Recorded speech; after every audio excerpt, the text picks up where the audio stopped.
Hello, everyone. This is Joe Boston. This is Real Estate for Life, and we are going to be discussing owner finance.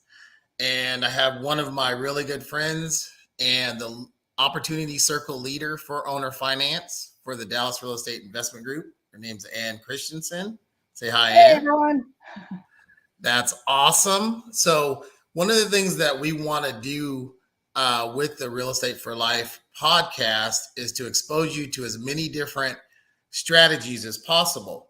And with the market that's changing like it is so rapidly, you really need to have a lot of different knowledge based activities in your toolkit. And one of the things that is really popular right now is the owner finance strategy, but there's a lot of components and a lot of variables and a lot of different processes that you need to know. In addition to that, how it works and then how you can do it legally, right? Because there's a lot of things that you'll hear about, but you don't necessarily know what it either means or how to apply it. And so, one of the things that we're doing at the Dallas Real Estate Investment Group and the podcast is to expose you and then have experts kind of talk about the different topics. And it just so happens that we thought that this would be a really, really good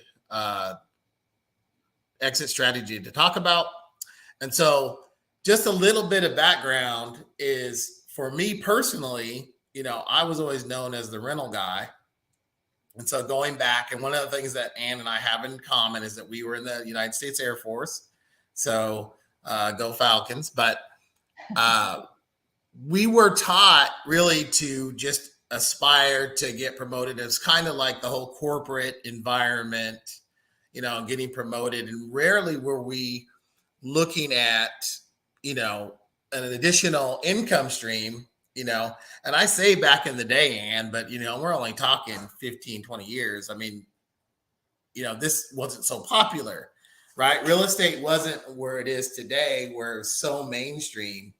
It seemed like, and even when I was in the Air Force, I don't know about you, but it was rarely talked about. I mean, maybe there were people in pockets, but you didn't really hear about it. Did you?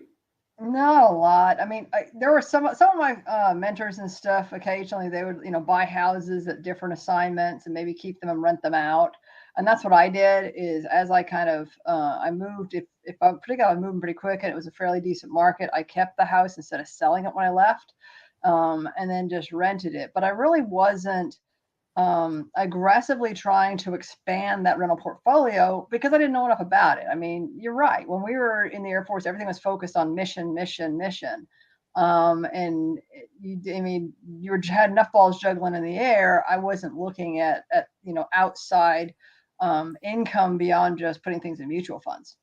I wish I had, considering I moved 12 times in my 26 years in the Air Force. If I would have purchased, at every single location instead of renting several of them, particularly during the 2008 to 2012 2012, that time period, that would have been optimal time to have expanded my portfolio. But it's typical. What we always say, if I only knew then what I know now. Right. You just kept getting promoted. It's always the case. And kept moving. But they didn't promote that. I wish I just stuck it out. Was some groups that were like ours, right, that would promote, hey, have you thought about when you come to this duty assignment, actually using that as an investment strategy?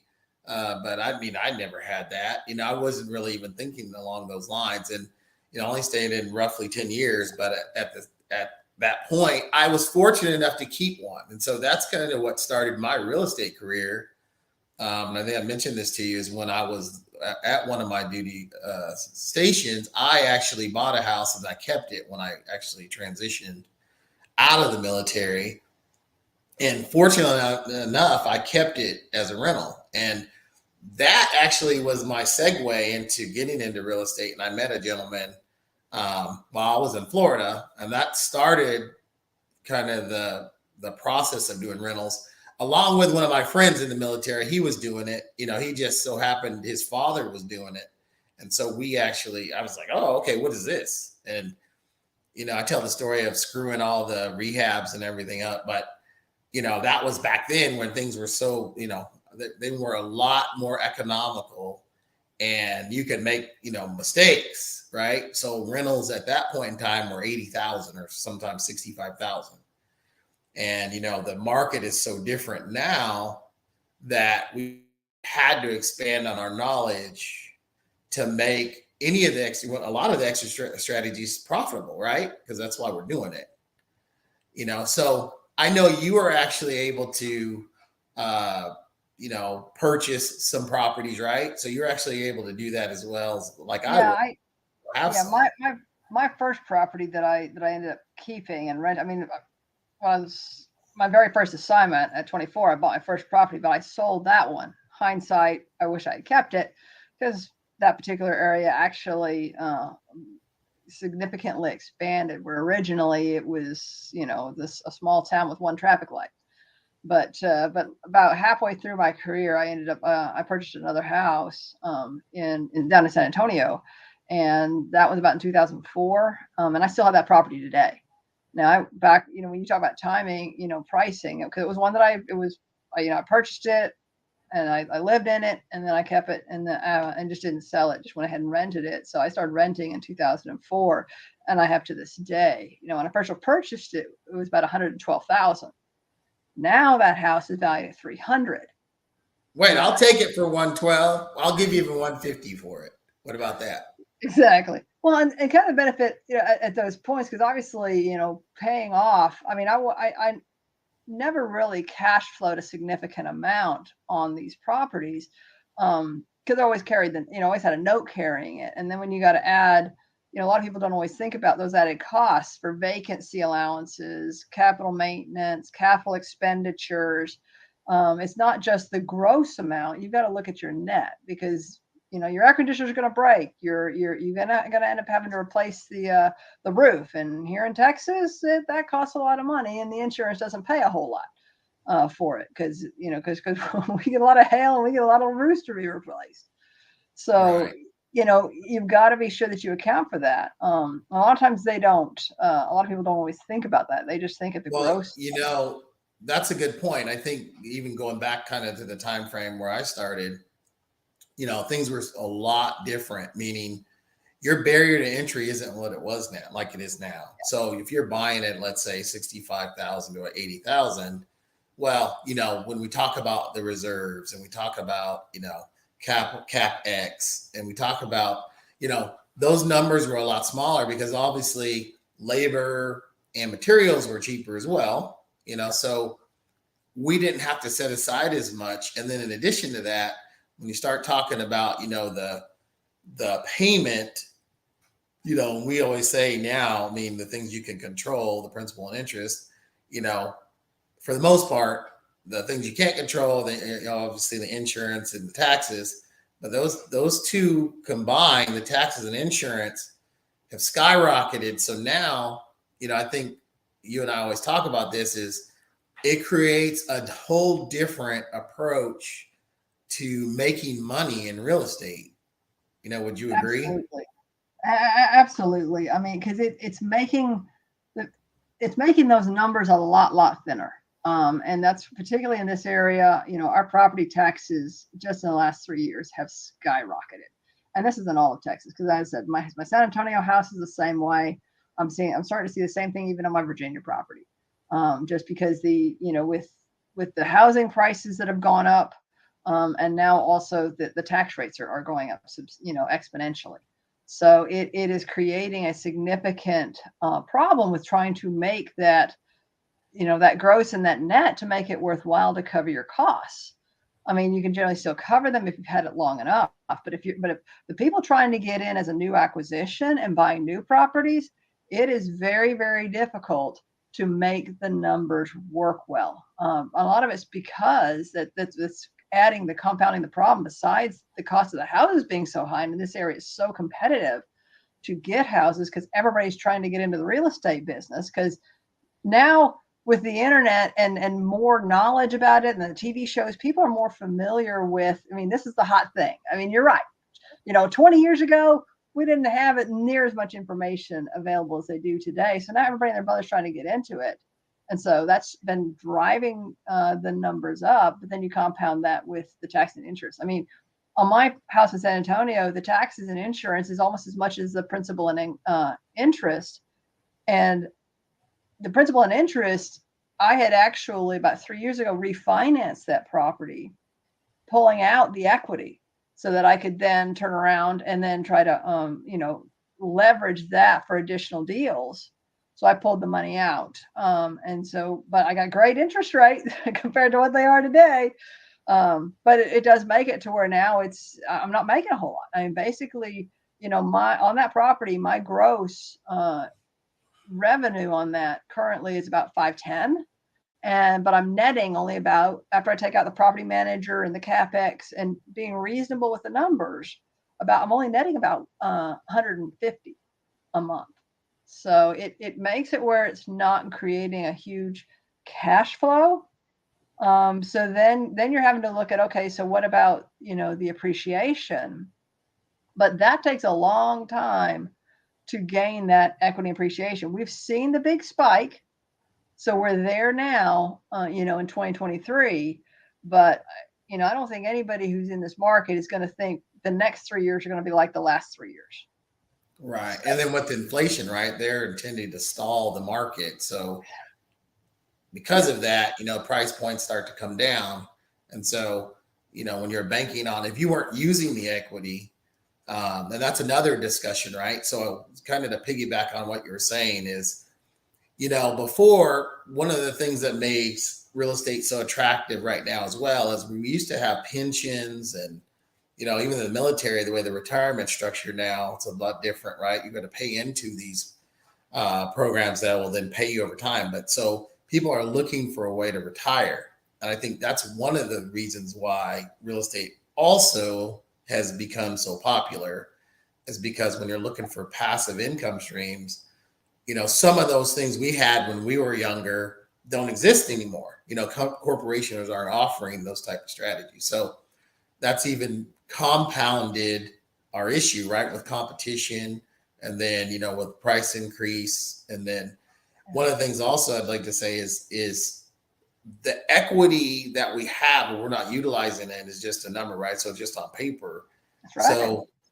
So we have to take that into consideration as well. That's great to say you have this equity, but we call it debt equity, right? So if it's just sitting there, it's not really helping you, except for, around the bar or in chatting and sticking your chest out, right? What does that really mean?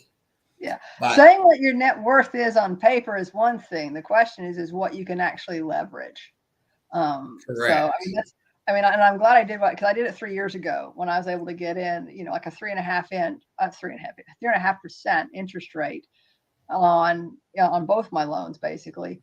I was able to do that, and I said cash out the funds. Whereas now it's like 7.75, I think the last time I checked. So I'm really glad I was able to lock that in low, to at least keep that portion of the equation down while the rest of the portion numbers keep going up. And also, which is great, right? But people still need a place to live. Yep. People still, so we're in the Dallas-Fort Worth area. So, in the central part of the United States, it's still cheaper than on the coasts, which about 70% of people reside on the coast, but they're starting to move interior because, as the younger generations become of age, they want to own, but they can't on the coast. So they move to the interior. So here, it's still a lower barrier to entry than other places, but we're not used to seeing these type of prices.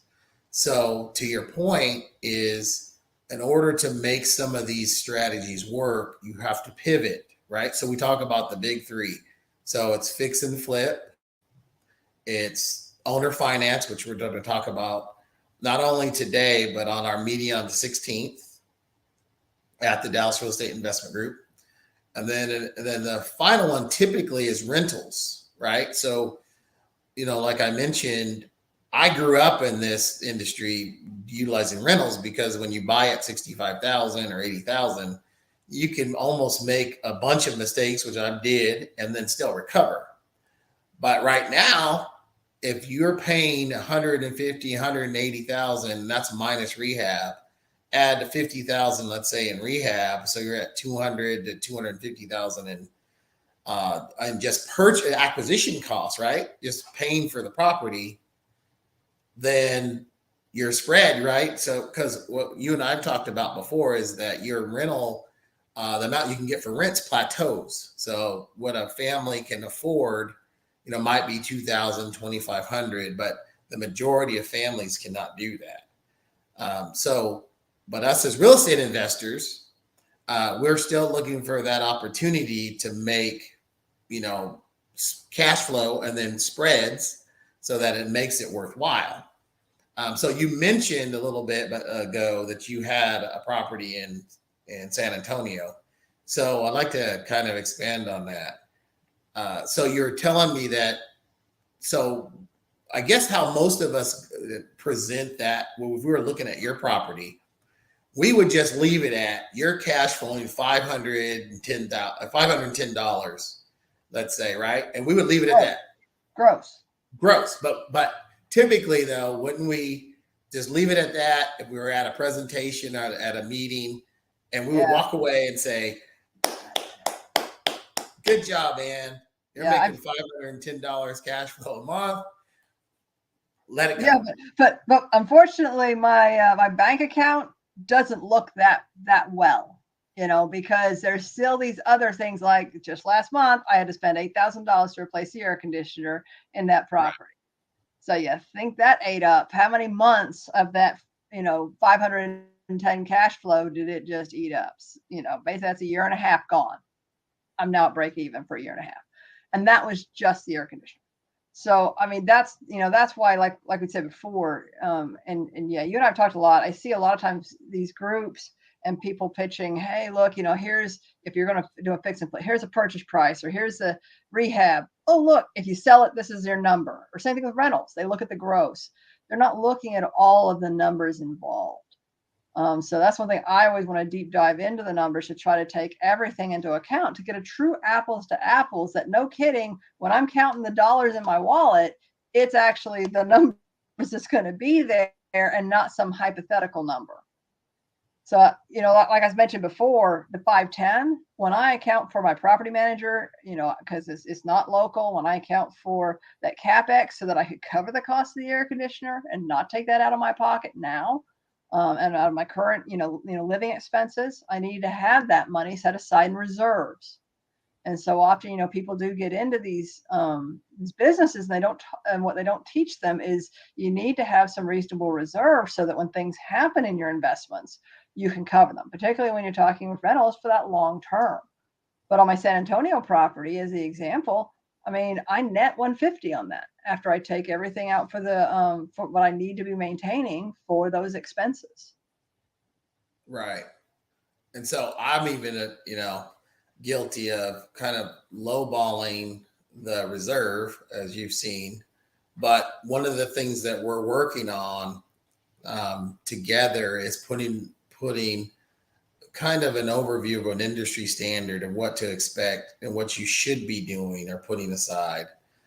So if people want to participate with us and work with us at the group, they can start to see what some of these industry standards are, what some of the tools are that we actually use to evaluate if we should move forward, if it's something we should entertain as far as a real estate project, or should we transition it into a different exit strategy. Right. So one of the things that you've been working on along with the group is, I know we put together some tools that would help us be able to make a decision on the direction of a project, or even if we should entertain even purchasing it. Well, and Joe, one of the things, because I mean, I'm also flipping. I got a flip house that I'm working right now, and I'm always looking at those three as my exit strategies. Should I just sell it off outright? Should I rent it? or should I owner finance it? And one Right. of the things that when I'm running these numbers now, and really digging into it and try to take everything into account, when you're looking at for a rental, looking at the appreciation of both the rental values and the house values, and you got to be realistic. And then also looking at also inflation of our expenses. That's on the rental side, but then on the owner finance side, you have the arbitrage of your interest of the wrap note and the compounding of that interest through an amortized note. So there's a lot of things, and that's just on the out years. That doesn't take into account all the things you need to be looking at the rear. So your rehab costs, your interest, if you're going to have a construction loan, is it interest only? On your rentals, I mean, for you and I, we have the situation where I've got an existing note. So I'm partway through that note. How do I compare that to a brand new wrap note if I was going to do a new loan? So just to give you an example, because I'm now looking at these and I'm looking, retired from the military, I'm now doing flips and rentals, as a sort of a part-time thing. I'm looking more to the, into the future. I want to be doing less work and more relaxing and vacationing. I'm looking to, is rental the right fit for me as I move forward in my generational wealth sort of planning and portfolio. So I ran the numbers, Joe, on that property. And, I told you that right now I'm netting 150. If I owner finance that, I would be making $1,600 a month clear. Wow. And that's with no vacancies to worry about, no toilets to get called on Saturday. Right now, no air conditioners not cooling my house enough, no calls on any of that. Just make $1,600 a month. So I'm starting to look, I know that's kind of what your focus was, here today is I'm looking more and more, and I have done kind of for about the last year to year and a half on owner financing. And I've been digging a lot more in owner financing. Just last year, I did a flip. The margins were close, and that's a lot of the problem our flippers are having right now, because the housing prices are so high right now, is you don't have a lot of margin when you're figuring out your rental costs, so that if something happens that you find yourself upside down or where you're making very little profit in the end, what's an alternative to help increase your revenue? And what I did on my property that I sold last year, when I had, circumstances happen with sewer issues that we didn't anticipate and some other things that we found behind the walls, once you open it up, you find surprises. I actually transitioned that one from a flip to a wrap note owner finance. And so now I can look at, it's not the immediate active income, but I'm going to get a lot more passive income. And that's what, in my stage, everybody needs to evaluate themselves where they're at and what they need. That's what I'm looking at. And now I'm also looking at my rental properties equally. Does it make sense? Is it the right time now to be looking to flip it to owner finance, particularly if I have an existing note with a lower interest rate? Because it's hard right now to do that with a brand new one with the interest rate so high, because you're not going to get much of that spread. But if you've got an existing one, as I said, that's what helps me on the property that I did do the analysis on, was I ended up to go from 150 to 1,600. It's hard to look twice at that. Exactly. And there's still opportunity out there. You've looked at that too. I talked to you before. Right. So as people are starting to market, because a lot of people that are interested in getting into the real estate investing arena, they want to look at wholesaling, right? So it's not like they can't run across an opportunity, but again, if they run across it and it looks like it's okay, it's not like you can't still get stuck with it, because with interest rates where they are, they could be holding the property a lot longer than they might anticipate holding it, right? It might not sell. So the possibility is that they'll have to transition it, right? So sometimes you're not always able to do exactly what you want in real estate. You have to pivot, right? So this would be a strategy, right? So someone that, let's say, purchased a property to flip, or build just like me, and then they're holding it longer and longer, and your holding costs because of the type of loan you would have received might not be advantageous, and you could be running out of money. So one of the options is to transition it to this strategy. You think that's a good idea? You think that'd be something? Absolutely, because Yeah. when you think about it, you're looking at a larger market now. So you're not just looking, and the thing is, right now, also the people are struggling with qualifying with the bank notes because they've been tightening a lot of the underlying underwriting requirements. And we do have a large market here in this area of both self-employed and I-10 who can't qualify for those types of loans, and they're solid, borrowers, and they've got good, reasonable credit. They have the cash for the down payment, but they just can't qualify. They can't fit in the box. Whereas when you are an owner, the owner financer, you have a lot more latitude when making some of those vetting decisions for those buyers.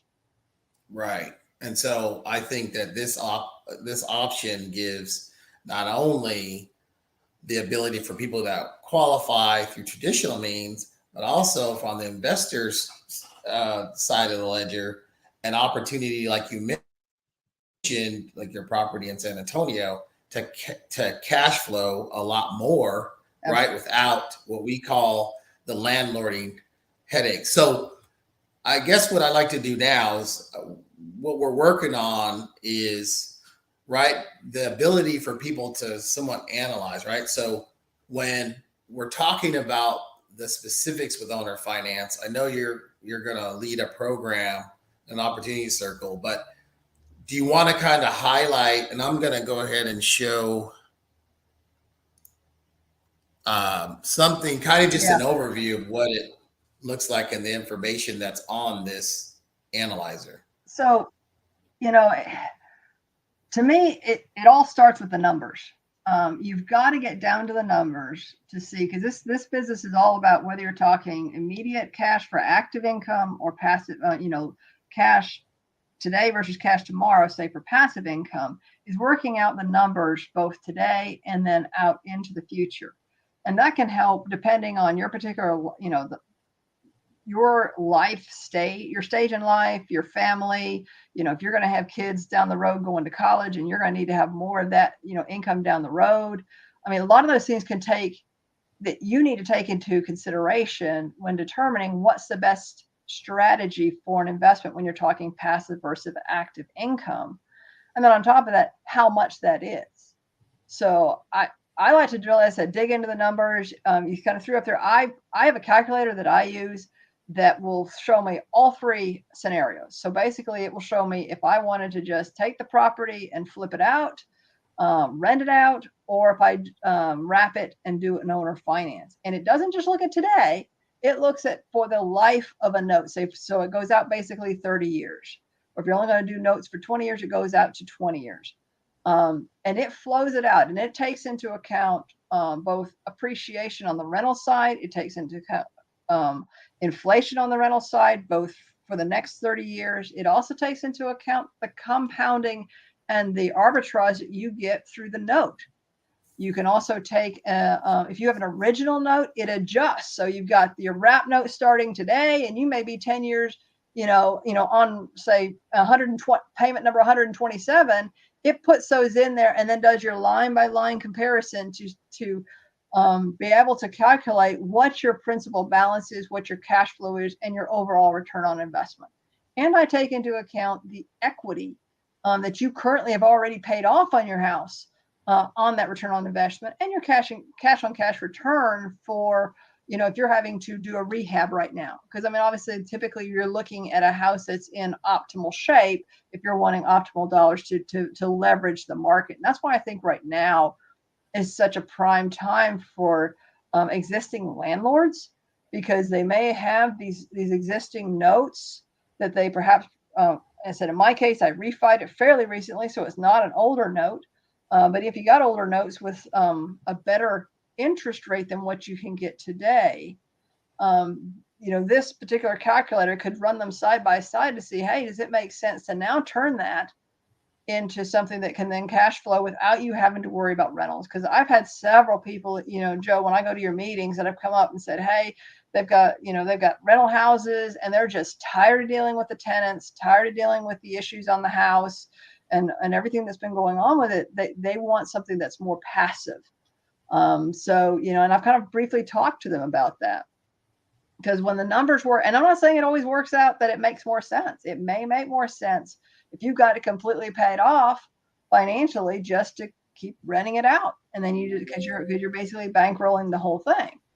But you also got to consider what the markets are going to be doing, what's taxes going to be doing into the future also. So this spreadsheet takes that into account. It also takes into account if you're going to do a rehab, if you have an interest-only loan, or if you're going to have cash only, it calculates that all of those costs. So we got purchase costs, we have interest rate, your holding costs. A lot of times people just, oh, well, it's going to cost me X amount to do the rehab. Well, but what about the taxes for that time period? If you have an existing note, if you have a rental property today and you got to take it off the market to fix it up to turn around and sell it, then you're paying that pity payment for that period of time that it's off the market because now your rent isn't paying it. So that's a cost that you need to account for. So we capture all of that. We really spent a lot of time trying to ensure that we have looked at this with the cleanest lens and not try to look things through rosy glasses, to look at all the aspects, pros and cons of every single step in the process, from purchasing it, the purchase costs, rehabbing it, and selling it. And so we got, the cost for you add costs for your closing costs and your commissions, all of that is in there. So then you can get everything to see side by side, does it financially make sense? So I think we've got that's good stuff, because we have the three types of people too, right? So you have the newbie, as people will call. So and we've talked about this as well, is people that are transitioning, right? They're getting ready to retire, and they're going to look at real estate as an option, right? Because that's one of the things is typically what happens is when people transition from their professional or their 9 to 5, a lot of people transition into real estate or think it's the great thing to do. Then you have a person that has 2 or 3, they're just kind of kicking the can, like you're talking about. And then you have your full-time investor. But if that's the case, a lot of times, like you said, at the Dallas Real Estate Investment Group, I don't think a lot of people are taking deep dives or fully understand all the cost components or expenses and or the income, the trends that actually they need to have to make their actual investment successful. And then also, like you mentioned, kind of the snapshot is, when is it kind of time to transition, or is it a good idea to transition?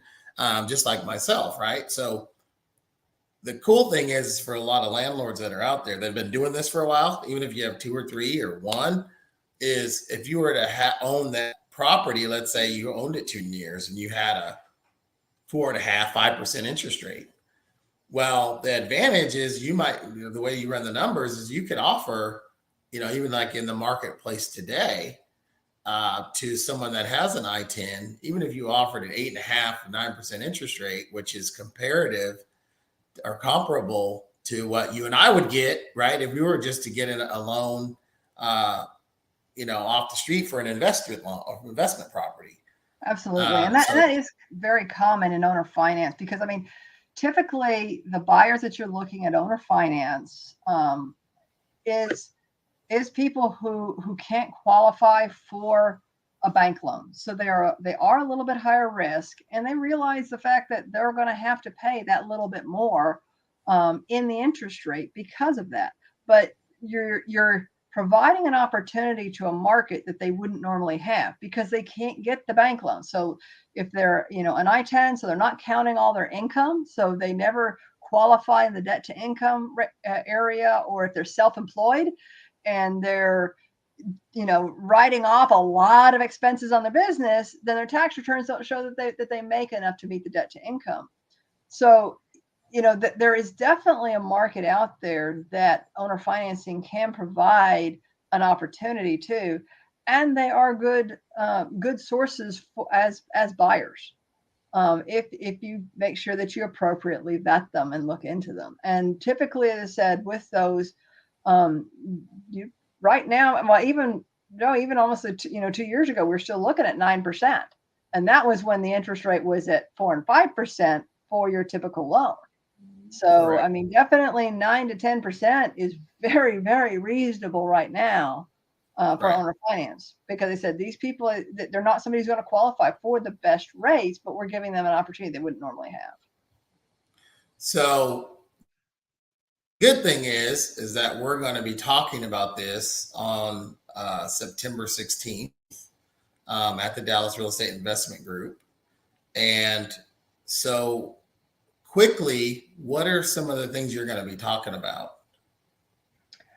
So, John, I'm going to be talking about owner financing in general, kind of what it is, how it works, because I've been, I didn't know several years ago myself that this concept even existed. So we're going to talk about that, how wrap notes work, what they are, both the advantages and disadvantages of owner financing. Because I said, I always want to lay everything out so that people can make a sound decision of what makes sense for them. I've got several real life case studies. These aren't hypothetical numbers of, oh, well, you could do this. This is no kidding. Here are the numbers for some properties that I'm going to throw up there to give examples of owner financing actually really working. And then you can't do this without looking at the rules. So when you're dealing with owner financing as an exit strategy, typically your buyer is going to be the owner occupier of the home. So there's a lot more rules out there that you have to make sure that you adhere to. There's special disclosures, there's cooling off periods that you got to take into consideration.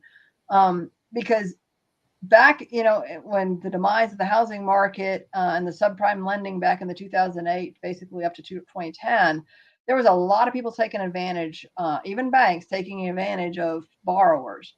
And so they really cracked down on that. And rightly so. We shouldn't be taking advantage of people.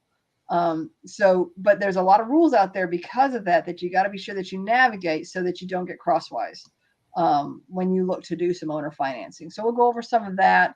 And we'll also be going over some of the things that you should consider when you're vetting your buyers. Because obviously, whenever I talk to people, their first concern is, well, what if they don't, if they stop making payments, or, oh, well, what if this happens or that happens? Well, I mean, what if can always happen, and you do need to have a backstop for that. But that all starts with vetting that buyer first and doing a sound evaluation of that buyer. So we'll go over some of those tips and things to consider with the buyer when you're talking about things like checking their credit, their employment history, and their credit. When I say credit, I'm talking credit history, not credit rating, because the rating is not what matters. It's just more the history of making sure how they've been paying on time, what kind of loans do they have, what's their debt to income. So there's various things that we can look at to do that and stay within the rules. And then I'm going to provide some tips on basically how to try to minimize your risk when you do look to start in owner financing, but then also how to, make your notes. Some people think also, if you've got an owner finance, well, I'm stuck with it for 30 years. I can't do anything else. Well, no, if life changes, you can turn around and sell that note and cash out that, most of that principal that you have in there.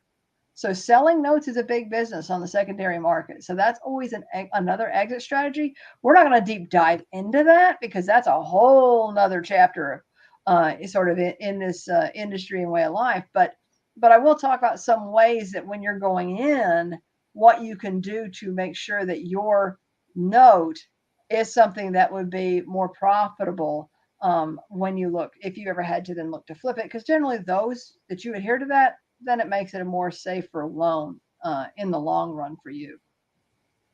Well, that's exciting. That's one of the reasons why we decided to create this opportunity circle, because if we talk about fix and flip, well, you have the other two, right? So you've got the owner finance and the rental opportunity. But as we start to analyze if rentals are the options, more often than not now, the answer is no, just because of the barrier to entry with the price points, right? And we have the ceiling for how much we can expect in rents. Right.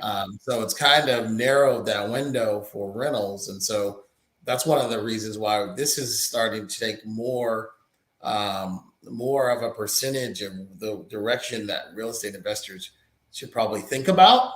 And like you mentioned, which is really good stuff, is being able to sell. If you have an active productive note, that's very advantageous. A lot of people want that, right? So Yep. that's and then you can do partials. There's all these different things you mentioned are kind of highlighted. That is a whole different topic, but we're going to expose people to this exists because, even us, I mean, we really, until we took a deep dive, didn't realize that this could be a very good thing to do. And people, but you have to really understand it, right? And then there's a lot of, just to echo what you said, there's rules. The rules change. So you need to keep up with those rules. We had addition to that, here in Texas, we had sorry. Go ahead. I was say, just last January 2022, we had a whole new set of rules that came out in Texas for wrap notes. So it's dynamic. And again, those came about because there was actually a problem in El Paso where someone was taking advantage of, a buyer was. And it wasn't one buyer. It was one guy who was doing to multiple buyers, basically, when it came to some of their down payments. And that ended up forcing some legislation changes here in Texas that came out basically with how you vet those buyers and everything. So it's the right thing to do, but you got to stay on top of it to make sure that you're adhering to everything. Right. They're always going to protect the consumer. Right. And it's kind of weird and I've always had this stance that investors, if you really think about it, we are improving neighborhoods typically, right? But because there is a windfall, right? We're doing this for a profit. We're kind of looked at as the bad stepchild for some reason, right? Until we start making money. Then the government's like, well, you know what? That might actually be a good idea. But at the end of the day, it's consumer protection, right? So if we even go back to, lease to own or lease with options, and then what happens is you have some unscrupulous people that, take advantage of the process. And then again, it kind of changes the rules. And it sounds like that's kind of what's happened there. So obviously we teach people how to do it the right way. To the best of our ability with what we know, right? What we have access to. So I'm really excited about this because not only are we using this, we're a big proponent of being worker leaders, meaning we use these things, these tools. And so we would like to share that right with people that we have the ability to do these things. Also, what I want to share is that we're working on, a training program so that people can actually, if they're interested in learning what we have, they can learn from you. And then in addition to that, we're putting stuff together with the tools. If they want to do it themselves, they can actually purchase some of these things that we're going to be developing, over time. So, right. Because there's a lot of disclosures and, just kind of as I've gone through it, I've created some pre-applications to make things easier when you're vetting buyers and the disclosures you got to adhere to and the certain cooling off periods. So putting all that kind of sharing that information, I've kind of been digging it up as I've been going along to make sure I have it. And I've been doing owner financing and reading up on all the rules. It gives an opportunity to just share that with other people, in a consolidated toolkit. So they have everything they need. They don't have time to do all that digging themselves. Right. So I'm really excited. I'm going to go ahead and transition back because we're able to show that we do have, and that's pretty much the master tool. We do have, obviously there's analysis for rentals themselves and just owner finance, but we actually have a master that will compare the exit strategies so that people that want to attend, hopefully they'll come to the meetings. We'll start to have, being able to stream, Zoom meetings that people that are across the country can actually participate if they want to, look at some of these tools. But on the 16th of September, at 10 o'clock at the Dallas Real Estate Investment Group headquarters. We're going to be talking about owner finance and the opportunity circle. And then we're going to kind of give you an overview of all those things you mentioned. And this is just the start of this process, right? So I think it's going to gain, to your point, more popularity. But I think, again, people don't know about it, right? So we think people do because we're in the industry, right? It's like anything else. Like, doesn't everybody know about this? Well, a lot of people don't really know or understand it. And that's why we want to bring this to our community and share this, with people that are interested in getting into real estate investing, because I think people are going to be discouraged, to be honest with you, if they're just looking at doing a rental. Wouldn't you say that? I mean, right now? Yeah, it's hard to make the numbers work. So, I mean, particularly with, the cost of the houses getting bid up by the time you do the rehab, and then you got all your other holding costs, and then you turn around and look at what interest rates are today. It's really hard, to make that work with rentals. Right. And in addition to that, you kind of led me to thinking that, even wholesalers can be offering this as an option. So if you do have a property that you have access to or have gotten under contract, it might make sense, right? So, but you need to understand how the numbers work. So if you are a wholesaler, this is probably a good thing for you to look at as well, because if like we said, if you do have a property and it's not selling as quickly as you might like, this is one of the things that you can offer.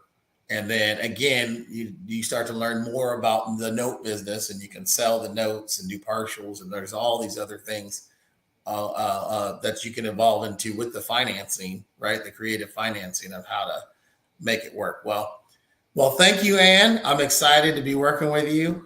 And again, this is Real Estate for Life. These are all things real estate, but we take deep dives and more, like Ann said, than just the gross ups and the roll ups. We feel that you need to really look at how this is going to enhance your life, and that you're looking at the majority of all the things that are involved with these processes. So again, I'd just like to say, on September 16th, we're going to be talking about owner finance, but it's just the start of this program that we have for you. So we're going to have different discussions and topics around this thing we call owner finance, and all the different, and I'd like to say what makes it so good, right? We're going to do the good, the bad, and the ugly, right? But we're talking about this because we think it's a good option, right? It can be a very good option for you if you know how to look at it. And so I'd like to say again, thank you, Ann. And I am looking forward to making, people successful, ourselves successful, but educating people so that they can understand how this process works. Look forward to seeing you on the 16th, Joe. We're going to have a great time. All righty. So thanks, everyone, for tuning in, and we will talk to you later. See y'all there.